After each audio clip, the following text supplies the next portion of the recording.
আসসালামু আলাইকুম দর্শক। এক অমুসলিম ভাইয়ের প্রশ্ন। আমি মুসলিম হতে চাই, ভালো মুসলিম হওয়ার জন্য কি করতে হবে? কি করলে একজন ভালো মুসলিম হওয়া যায়? আসুন না, ভিডিওটা দেখুন। নিজ থেকেই প্রশ্নটা করছি। স্বাভাবিকভাবেই বলা যায় আমি ইসলাম গ্রহণ করতে চাই। তবে আহ, ভালো মুসলিম মানে কিভাবে, আসলে ভালো মুসলিম কে বা কারা, এই জন্য আসলে জানতে চাচ্ছি। ভাই, যদি শুনতে ভুল না করে আপনি ইসলাম গ্রহণ করতে চান আর জানতে চান আসল মুসলিম কি, হ্যাঁ, কিভাবে ভালো মুসলিম হওয়া যায়। কিভাবে ভালো মুসলিম হবেন। ভাই, ভালো মুসলিম হতে হলে, মুসলিম মানে যে নিজের ইচ্ছাকে আল্লাহর কাছে সমর্পণ করে। তাই যদি আপনার ইচ্ছাকে আল্লাহর কাছে সমর্পণ করেন, আপনি মুসলিম। নিজের ইচ্ছাকে আল্লাহর কাছে সমর্পণের মানে আপনাকে মানতে হবে আল্লাহ এক, আল্লাহ ছাড়া আর কেউ ইবাদতের যোগ্য নাই।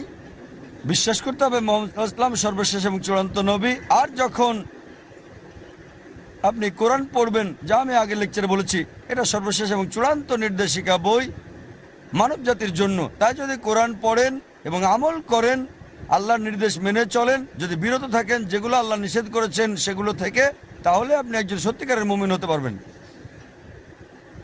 আর আরেকটা বিষয়, হুম। স্যার, আমার সম্পূর্ণ পরিচয়টা কি বদলাতে হবে, যেটা আমার অমুসলিম অবস্থায় ছিল? আপনার নাম, এটা বাধ্যতামূলক কিনা তিনি জিজ্ঞেস করছেন। নাম পরিবর্তন করা বাধ্যতামূলক কিনা মুসলিম হওয়ার পর? না, এটা বাধ্যতামূলক না, তবে চাইলে করতে পারেন। তাই নাম পরিবর্তনটা বাধ্যতামূলক না। দর্শক, ভিডিওটা ভালো লাগলে লাইক, কমেন্ট, শেয়ার করবেন।